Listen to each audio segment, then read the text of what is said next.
Thank you for watching Amir Shakil 5858. I am Amir Budnam.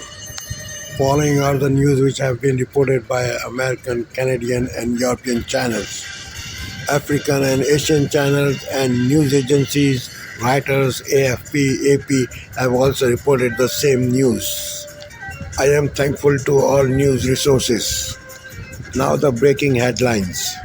American president playing tough with Israel over Gaza situation. Israel is taking necessary precautions in case of Iranian attack. Islamic Sunni militia attack Iranian southern town. Russian drone attack on Ukraine killing at least 6 people. Rescue efforts are continuing in Taiwan, earthquake hit areas. Ecuador break relations with Mexico over some disputes. Canada mourned for Canadian who died in Gaza. Canada's apprehensions about China's intervention in elections. Now the news in detail.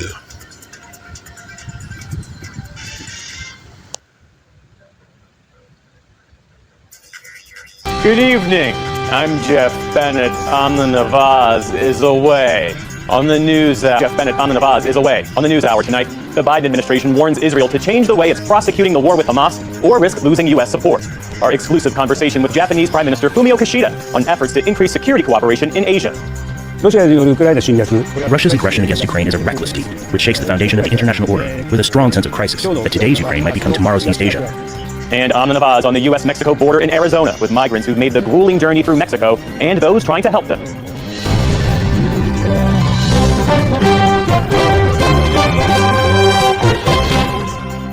Major funding for the PBS NewsHour has been provided by... Actually, you don't need vision to do most things in life. It's exciting to be part of a team driving the technology forward. I think that's the most rewarding thing. People who know BDO. A law partner rediscovers her grandmother's artistry and creates a trust to keep the craft alive. A Raymond James financial advisor gets to know you, your passions, and the way you enrich your community. Life well planned. Certified financial planner professionals are proud to support PBS NewsHour. CFP professionals are committed to acting in their clients' best interest. More information at letsmakeaplan.org. The Candida Fund, committed to advancing restorative justice and meaningful work through investments in transformative leaders and ideas. More at candidafund.org. Carnegie Corporation of New York, supporting innovations in education, democratic engagement, and the advancement of international peace and security at carnegie.org. And with the ongoing support of these individuals and institutions.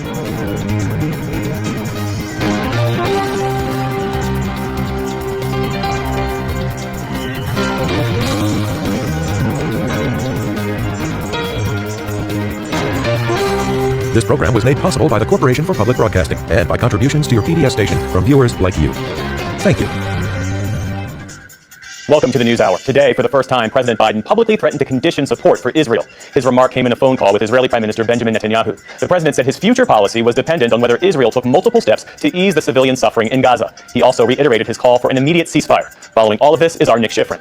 Nick, it's great to have you here. And look, as you well know, White House readouts of presidential phone calls with foreign leaders aren't always that illuminating, but we actually learned a lot today from the official White House summary of the call between President Biden and Netanyahu. Tell us what you learned. The White House readout, but also U.S. officials who I've been talking to, tell me that the president was, quote, very direct with the prime minister, and the president said that following that killing of the World Central Kitchen aid workers, you see the car that they were traveling in, following the 3 cars that they were traveling in were hit by Israeli munitions. Biden said Israel had to 1, better protect aid workers, 2, better protect civilians, and 3, reduce humanitarian suffering. And this is a quote from that White House readout, quote, President Biden made clear that U.S. policy with respect to Gaza will be determined by our assessment of Israel's immediate action on those 3 steps. President Biden has officials who are skeptical of that, remains to be seen. Such valuable reporting, Nick Schifrin. Thanks as always. Thank you.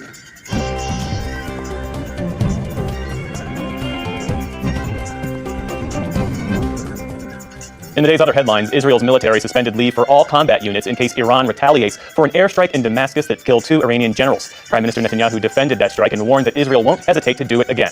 For years, Iran has been working against us directly and through its proxies, and therefore Israel is working against Iran and its proxies. We will act according to the simple principle that whoever hurts us or plans to hurt us, we will hurt them. And in Iran, state media report suspected Sunni Muslim militants attacked Iranian security forces, leaving 27 dead. It happened in a province in southeastern Iran. Officials said the militants struck in Chabahar and Rask, trying to seize Revolutionary Guard headquarters. Russian drone attacks on Ukraine's second-largest city claimed the lives of at least 4 people overnight, including 3 rescue workers. Police video showed one of the explosions as drones hit 2 apartment buildings and a power plant in Kharkiv.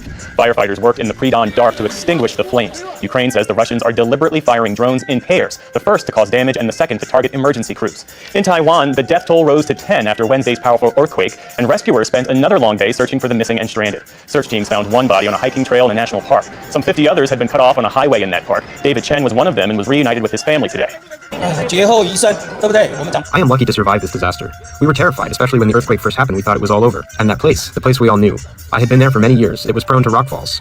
Nearly 1,100 people were injured in that quake, and about 700 people were still stranded today. Here at home, a federal judge in Florida refused to dismiss the classified documents case against former President Donald Trump. He had argued the material was personal, so he could legally keep it. And a Georgia judge rejected Mr. Trump's bid to dismiss an election interference case on First Amendment grounds. The judge ruled that, quote, even core political speech is not impenetrable from prosecution if allegedly used to further criminal activity. The federal court ruling in California means thousands of migrant children have to be moved out of open-air border camps and into indoor, safer facilities, and soon. The ruling came late Wednesday and puts new pressure on Customs and Border Protection. The agency says it has greatly increased capacity at processing centers in San Diego that can't keep up with the demand. President Biden moved today to beef up job protections for federal workers in case former President Donald Trump wins in November. It's a response to a Trump promise to radically reshape the federal workforce. The new regulations bar career civil servants from being reclassified as political appointees, which will make them harder to fire. And on Wall Street, stocks sank after a top Fed official voiced new concern about persistent inflation. The Dow Jones Industrial Average lost 530 points to close below 38,597. The Nasdaq fell 228 points. The S&P 500 dropped 64. And still to come on the News Hour, what you need to know about the uptick in cases of bird flu in farm animals and the risk to humans in the U.S. A look at how the Biden and Trump campaigns are raising and spending their advertising dollars. And a new documentary captures the story of a journalist's gender transition while embedded with the Taliban. This is the PBS News Hour from WETA Studios in Washington and in the West from the Walter Cronkite School of Journalism at Arizona State University. The challenge presented by China is one of the main focuses of the Biden White House, and soon the president will meet with the leader of one of America's strongest allies, Japan, in a bid to deepen the military partnership in East Asia. In a moment, I'll speak with Japan's Prime Minister, Fumio Kishida, but first, a look at the stakes of the coming summit. Next week, a new plan to strengthen military cooperation is expected to be unveiled by 2 powerful leaders. From the bottom of my heart, and I thank you once again for your cooperation.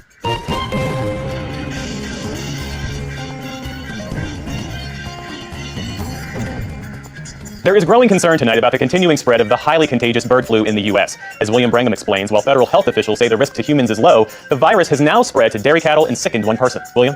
That's right, Jeff. This strain of bird flu, called H5N1, has been sickening bird flocks across America for a few years now. Millions have been killed to prevent further spread. Yesterday, the country's biggest egg producer halted production when chickens at one of its facilities got sick. But this virus has also been infecting mammals, most recently dairy cows, in 5 different states. This week, a person in Texas tested positive after working with cattle. He's had mild symptoms and is expected to recover. For more on this virus, we are joined again by Jennifer Nuzzo. She runs the Pandemic Center at Brown University School of Public Health. Jennifer Nuzzo, so good to have you back on the program. Dr. Mandy Cohen, the head of the CDC, says the risk to humans from this virus is low. They're so Brown University School of Public Health. Always great to see you. Thank you so much. Thanks for having me.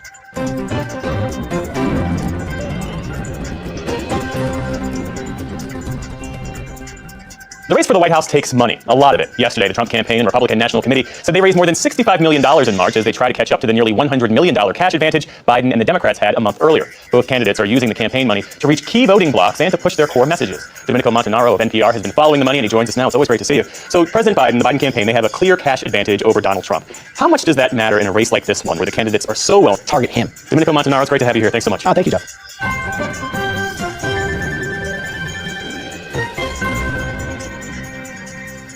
Last night, we reported from Mexico on the increasingly global migration making its way through that country to the U.S. southern border. And tonight, Amna Nawaz continues that journey, starting in Green Valley, Arizona. How often do you do this drive? I do this at least once a week. Okay. It's about an hour-and-a-half drive from Pastor Randy Mayer's church to the rugged border between Arizona and Mexico in the Sonoran Desert. It's a time-honored tradition of giving help to the stranger. Mayer is the founder of Green Valley Samaritans, and for nearly a quarter-century, he's been providing aid to migrants. A year ago, we were running into groups out in the desert, but it was 8, 10, 15 people a day. Now we're out there some days and we're running into 300, 400. 300 or 400 people a day. Yeah. But it's not just more people, it's where they're coming from. Hey, you guys need anything? Bangladesh. Aap Hindi bolte hain? Within minutes of reaching the border wall, Pastor Randy is out of the truck Border Patrol will come. and handing out granola bars and water to a group of men from Bangladesh. They tell me they've been traveling for 3 months and just arrived at this makeshift border camp. Before long, more arrivals.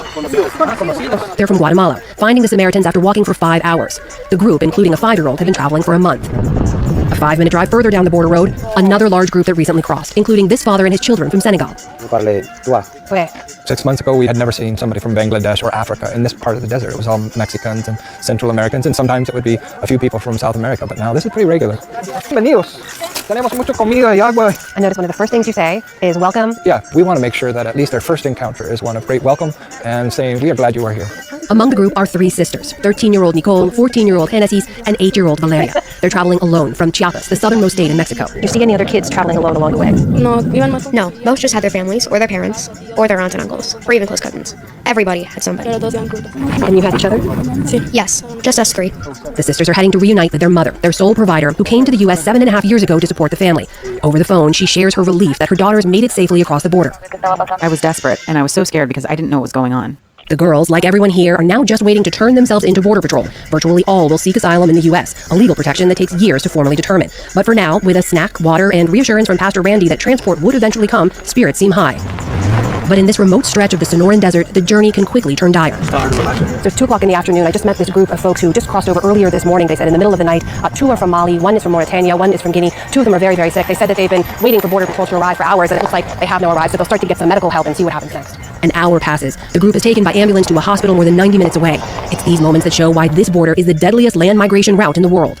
In Arizona's Pima County, more than 3,000 migrants have died in the last 3 more survivors of a dangerous journey who've reached their next safe space, whatever the path ahead.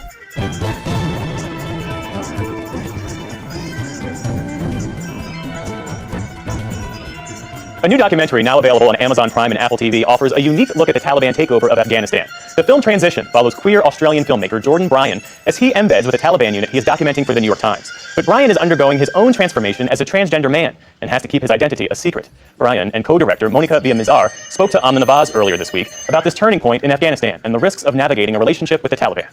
Jordan Bryan and Monica Villamizar, thank you so much for joining us here on NewsHour. Pleasure to speak with you both. Thanks for having us. Jordan, I'm going to start with you because at the beginning of this film, you'd already been living in Afghanistan for a number of years, about 5 years, working as a filmmaker for the New York Times. You begin documenting one group of Taliban fighters after the Taliban retake control of the country. And at the same time, you are in the process of your own gender transition. At what point do you decide, I need to start turning the cameras the other way?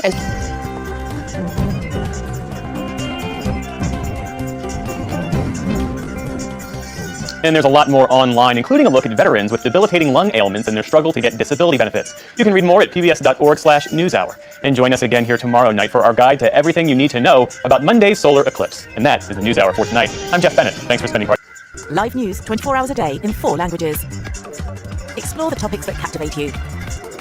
Are you looking for the latest news or to watch a show on demand? Follow us. Live international news is just a click away. Liberté, égalité, actualité.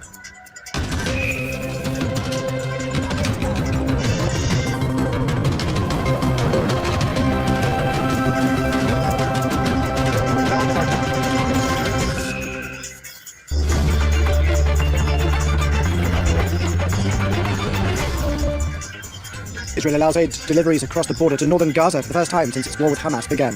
It follows a tense phone call with President Biden in the aftermath of the killing of aid workers in the enclave.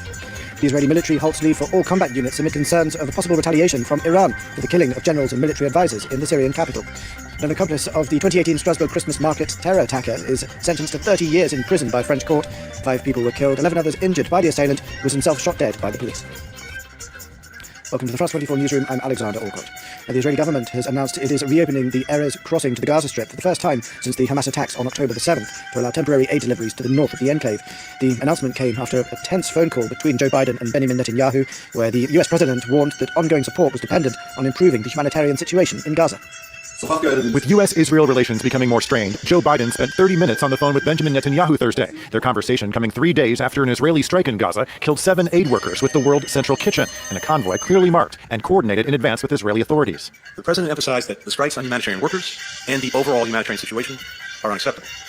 He made clear the need for Israel to announce a series of specific, concrete, and measurable steps to address civilian harm, humanitarian suffering, and the safety of aid workers. The discussion between the two leaders followed a statement this week from President Biden that he was outraged and heartbroken by the workers' deaths, and ongoing concerns expressed by the White House about Netanyahu's determination to go forward with the planned ground invasion in the southern city of Rafah, where some 1.5 million Palestinians have taken refuge. What we want to see are some real changes on the Israeli side. If we don't see changes from their side, there'll have to be changes from our side. But I won't preview what that could look like. But so far, the frustrations at the White House haven't changed U.S. policy. In fact, the Washington Post reports that on the very same day of the deadly strike on the World Central Kitchen workers, the Biden administration approved the transfer of thousands of more bombs to Israel. Israel has taken responsibility but denied intentionally attacking the convoy and called the deaths of the workers a tragedy. Some 200 aid workers have been killed in Gaza since the war began in October. While the war continues in Gaza, Israel is also carrying out military operations in the West Bank. In the refugee camp of Nur Shams, roads and infrastructure have been completely wiped out by Israeli bulldozers. Majid Said and Lauren Berstecker report. A gutted road, still bearing traces of the passage of Israeli bulldozers, crumbling buildings and storefronts, and power lines barely hanging on by a thread. These scenes of destruction have become commonplace in the West Bank camp of Nur Shams, where the Israeli army regularly carries out military operations. They broke windows, they demolished houses. Mine was razed twice by bulldozer. It's intentional. Look at the streets. There is no electricity 3 or 4 days a week. No water either. The sewage water spreads everywhere in the camp. The Israeli army says raising the roads is necessary in order to prevent Palestinians from targeting their convoys with explosive devices. But many here feel there's more to the strategy. The intention behind these demolition operations is to rile up the population in Nur Shams. But it's also a continuation of Israel's terrorist campaign against UNRWA in refugee camps, which is a result of the atrocities committed during the Nakba. Nakba, catastrophe in Arabic, a reference to the forced exodus of hundreds of thousands of Palestinians in the 1948 Arab-Israeli War, and which many feel never truly ended. In this camp, more than 350 families have seen their homes completely or partially destroyed since October 7th, and when the city attempts to rebuild, Israeli forces come back and destroy again. Municipal teams engage in repair work on the roads to allow traffic to resume. But these are small interventions, and we don't have the capacity to fully rebuild the streets. It cost us 3.7 million euros in repairs in the past 6 months alone. Nur Shams is one of 4 refugee camps in the north of the West Bank. All have paid a heavy price since the start of the war on October 7th. Now, the Israeli military has halted leave for all combat units, meanwhile, amid concerns of a possible retaliation from Iran after the killing of Iranian generals and military advisors in Damascus. GPS services in Israel have also been disrupted, an apparent measure to ward off guided missiles.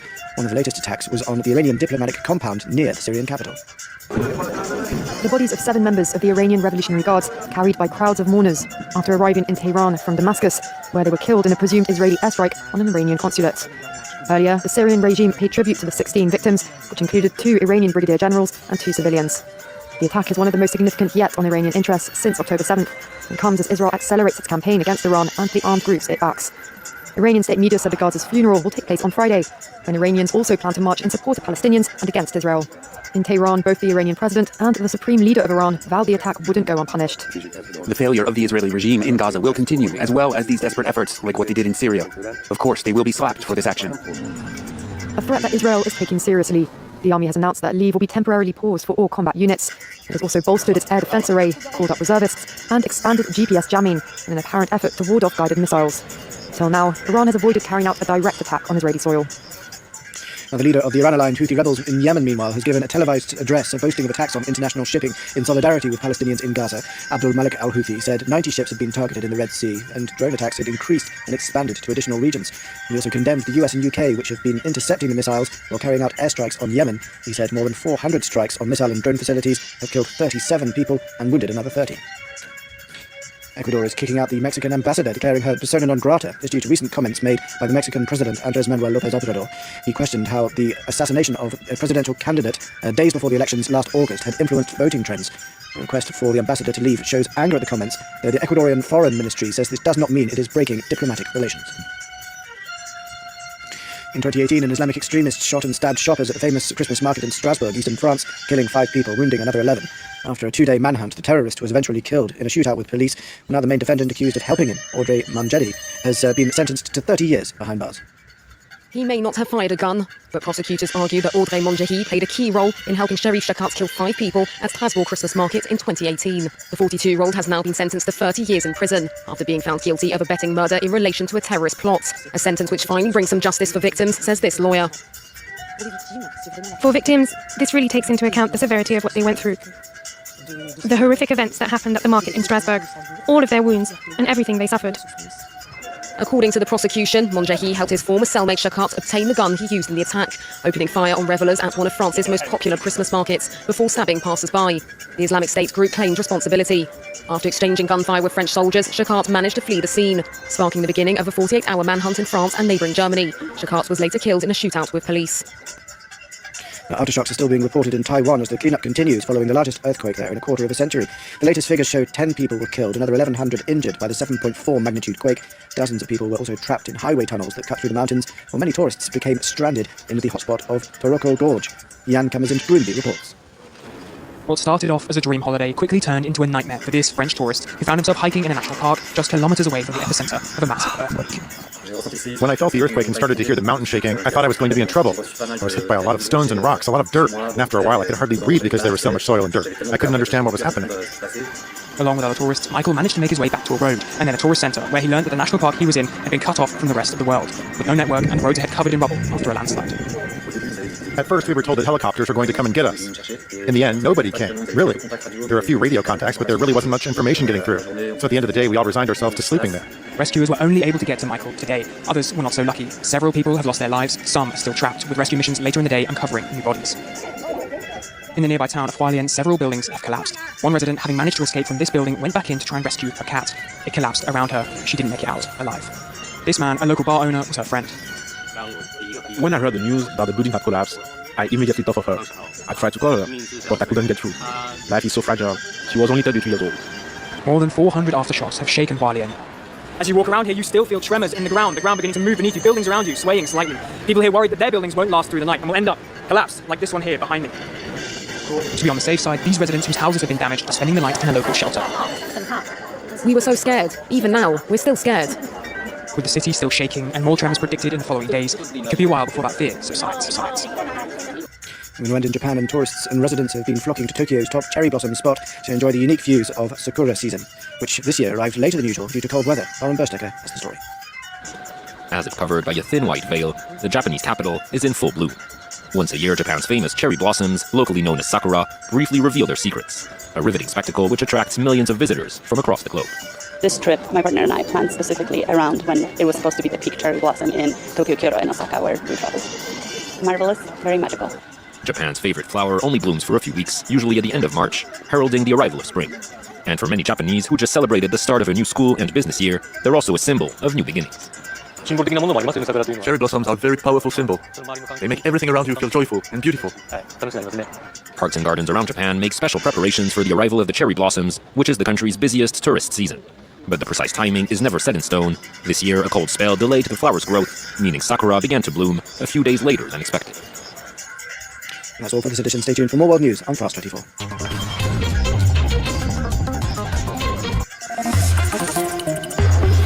Meaning sakura began to bloom a few days later than expected. That's all for this edition. Stay tuned for more world news on Fast 24.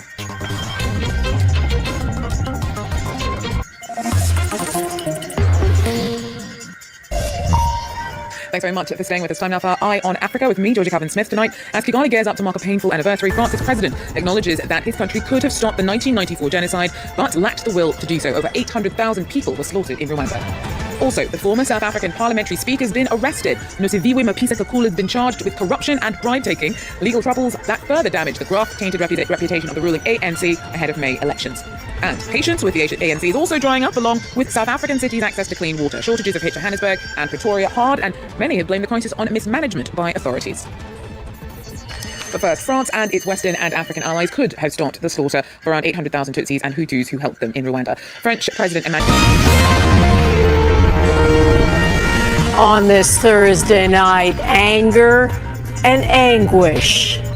I was crying, I was screaming. I couldn't believe it.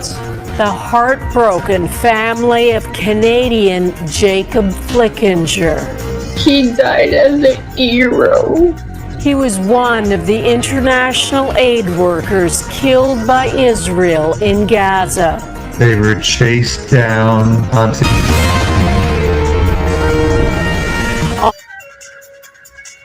I couldn't believe it. The heartbroken family of Canadian Jacob Flickinger. He died as a hero. He was one of the international aid workers killed by Israel in Gaza. They were chased down, hunted down, and killed.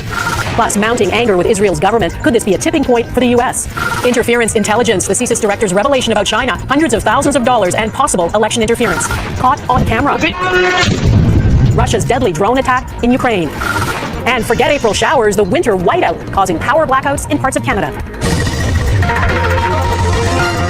Global National with Donna Friesen. Good evening and thanks for joining us. Pressure is mounting on Israel after its army killed 7 international aid workers in Gaza, including dual Canadian-American Jacob Flickinger. In a phone call, the U.S. president warned Israel's prime minister today future support from the U.S. depends on what Israel now does to protect civilians in Gaza and increase aid. Late today, Israel responded by saying it will take immediate steps to allow in more aid by reopening the Erez border crossing into northern Gaza. The World Central Kitchen workers were killed by several Israeli strikes on what were clearly marked vehicles. The charity believes it was targeted and is demanding an independent investigation. Israel says it was unintentional and will investigate. Benjamin Netanyahu has called it tragic, but said this happens in wartime.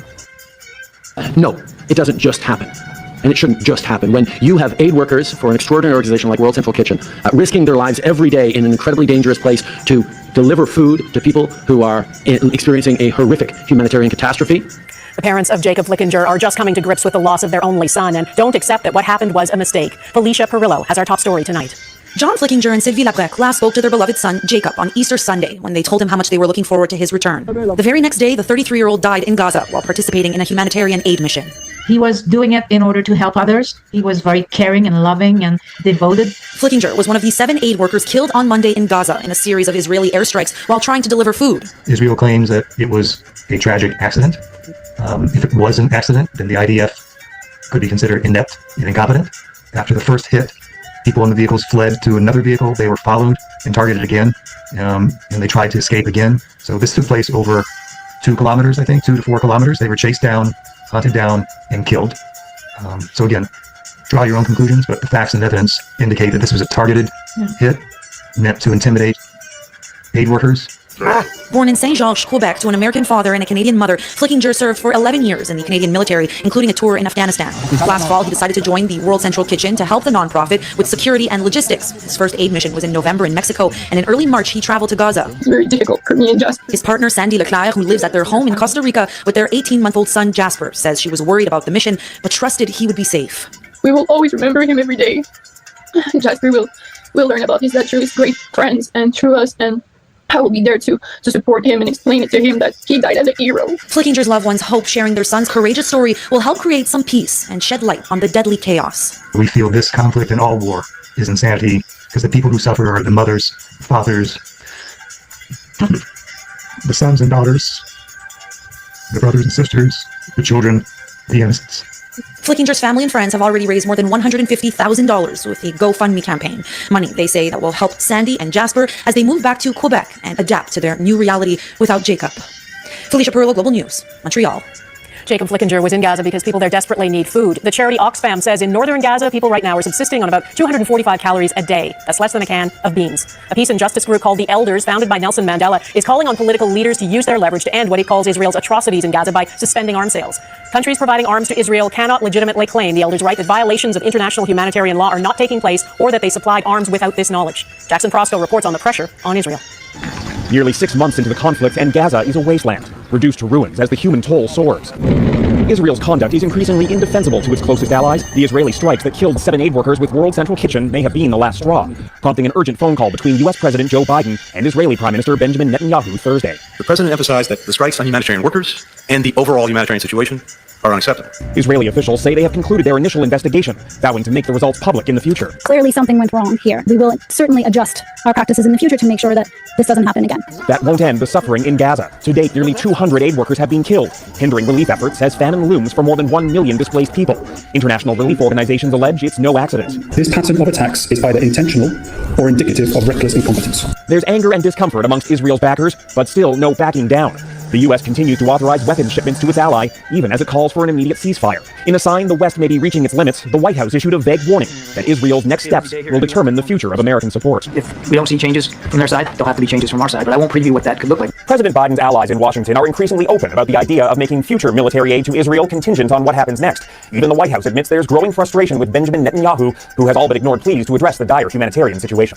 Donna? Jackson Prosco in Washington, thanks.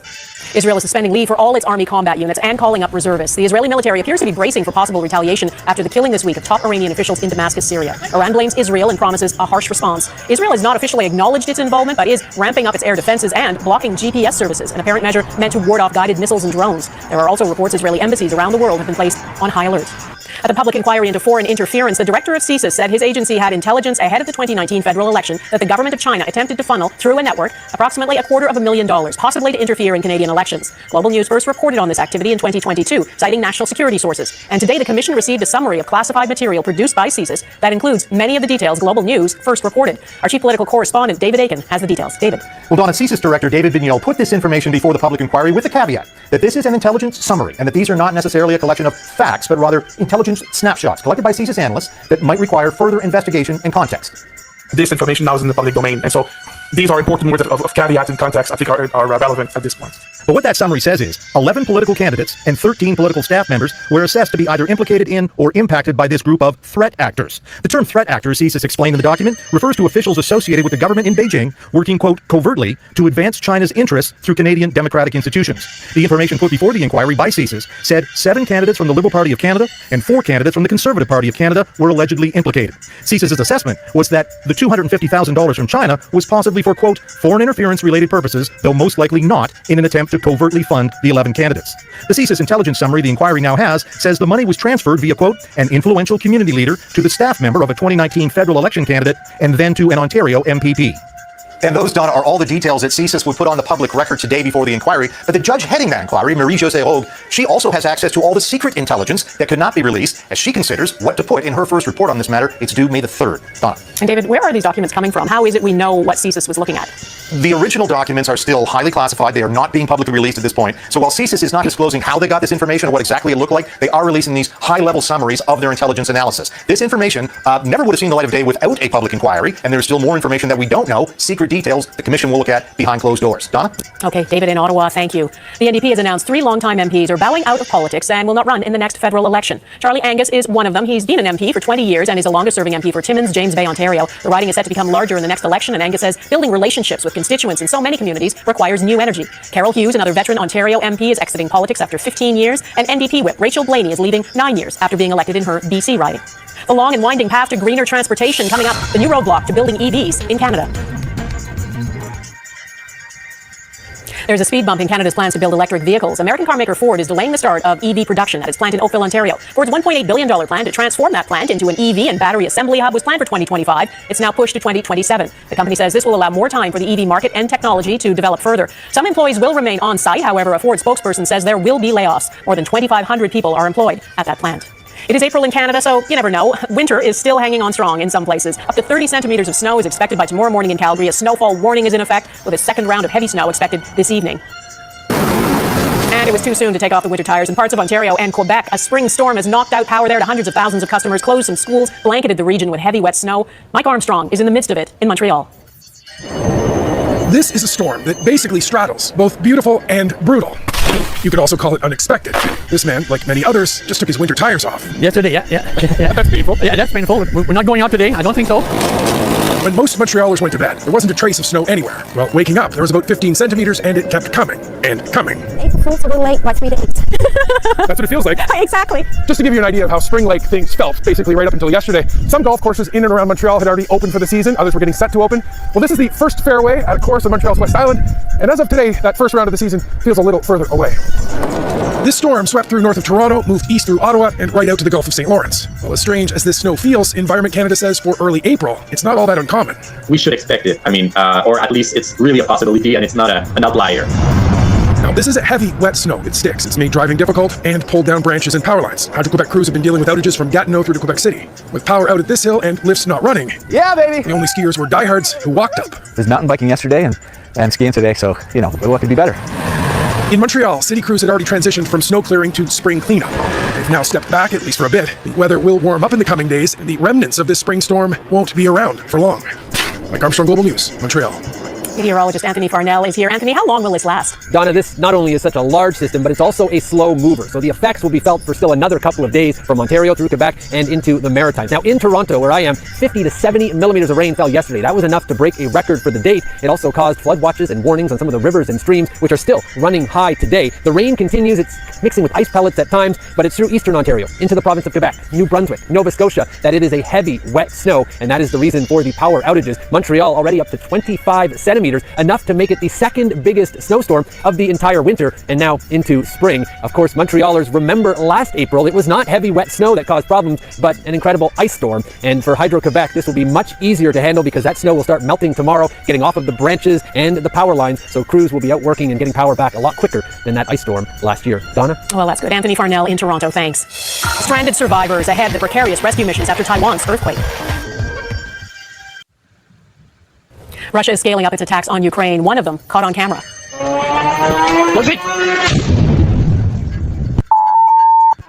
Ukraine says this was the second strike on a residential area of Kharkiv and happened just as emergency personnel were responding to the first attack. At least 4 people were killed, including 3 first responders. At least 6 deaths have also been reported in Russian-controlled parts of southern and eastern Ukraine, Russian officials blaming Ukrainian shelling. All of that was top of mind in Brussels today. NATO marks 75 years since the alliance was founded, designed to ensure the collective peace, democracy, and prosperity of its members. We reaffirm that Ukraine's future is in NATO. Everyone, including the United States, is going to double back and, as necessary, double down on finding the resources that Ukraine continues to need. Ukraine has not joined NATO yet, but 32 countries representing 1 billion people are part of it, and they vowed to stay the course with Ukraine, planning a 100 billion euro fund to provide long-term military support to the country. Taiwan's top diplomat in Ottawa says 1 Canadian is still missing after yesterday's powerful earthquake. 2 other Canadians who were visiting Taiwan have been rescued from a national park. The search for other survivors is still underway after the powerful 7.4 magnitude earthquake. At least 10 people have died. More than 1,000 others are injured. Rescuers used drones to locate people trapped by landslides. These hotel workers were left stranded in a national park that's popular with tourists. Crews are also working to reach these workers trapped in the same mountainous region. The first patient to receive a genetically modified kidney transplant from a pig is well enough to go home from the hospital. 62-year-old Richard Slayman was sent home just over 2 weeks after a groundbreaking 4-hour operation. Doctors say his new kidney could last years, but acknowledge there are many unknowns in animal-to-human transplants. Slayman, who's had kidney disease for more than a decade, says his recovery is progressing smoothly and called being back at home one of the happiest moments of his life. Orphaned orca next. Can this calf be saved by an airlift? There's a drama playing out off the north coast of Vancouver Island. An orca calf, also known as a killer whale, has lingered there after its mother died nearly 2 weeks ago. Multiple attempts to coax it into the open ocean have failed, and now, as Mithu Garcha explains, rescue teams are working on other ways to try to save it. In a remote tidal lagoon off the northern coast of Vancouver Island, a heart-wrenching scene. An orphaned killer whale calf stranded since its mother died after becoming beached, despite efforts to save her. Came here as quick as we could, but by that time, the mum was already, unfortunately, dead. In the days since, efforts to coax the 2-year-old orca out of shallow water have failed. The Federal Fisheries Department, Ahaisat First Nation officials, and marine mammal rescue experts are spearheading efforts. With stakes growing higher, they're prepared to execute a daring plan. So as close as we can get to the ocean would be best for an encounter with the pod. Trapped about 450 kilometers northwest of Victoria, officials say the orphaned orca calf is facing a critical situation. In a bid to save its life, they're considering using a helicopter and sling to relocate it to a large net pen by the ocean, hoping for a family reunion. We're even looking at vessel transport and landing craft and all sorts of on-water movement of this animal. Paul Cottrell with Fisheries and Oceans Canada says every option is being considered to ensure the safety of both the animal and the rescue crews. The helicopter option is one option, but it's I wouldn't say it's the first option that we're looking at currently. For Chief Simon John and his community, this isn't just a rescue mission. It's a cultural responsibility and a testament to the meaningful partnership they share with the Fisheries Department. It's very meaningful, I think, really,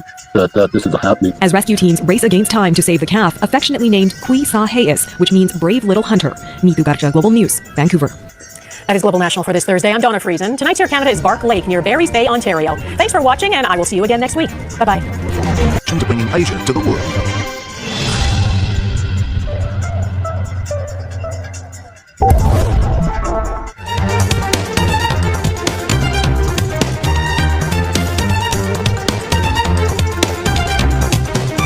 This is Asia Now. A very good morning. It's 11 a.m. in Singapore and Hong Kong, 8:30 in New Delhi, and 10 o'clock in Jakarta. I'm Minakia Silverati. Let's have a look at the headlines this hour. Rescuers in Taiwan race to save dozens of people missing or trapped in the rubble before the crucial 72-hour window closes today. The families take shelter in tents as rolling aftershocks continue to rattle the region. Mounting concerns over escalating violence in Myanmar, the UN calls on governments to stop exports of jet fuel and halt illegal arms transfers to the nation. And this on a day anti-junta forces said they launched drone attacks targeting military facilities in the capital. And Israel agrees to allow temporary deliveries of aid via its border with northern Gaza. The announcement comes hours after US President Joe Biden told Benjamin Netanyahu that he will reassess Washington's policy towards the wall if immediate steps are not taken to address the humanitarian crisis in the enclave and to protect aid workers.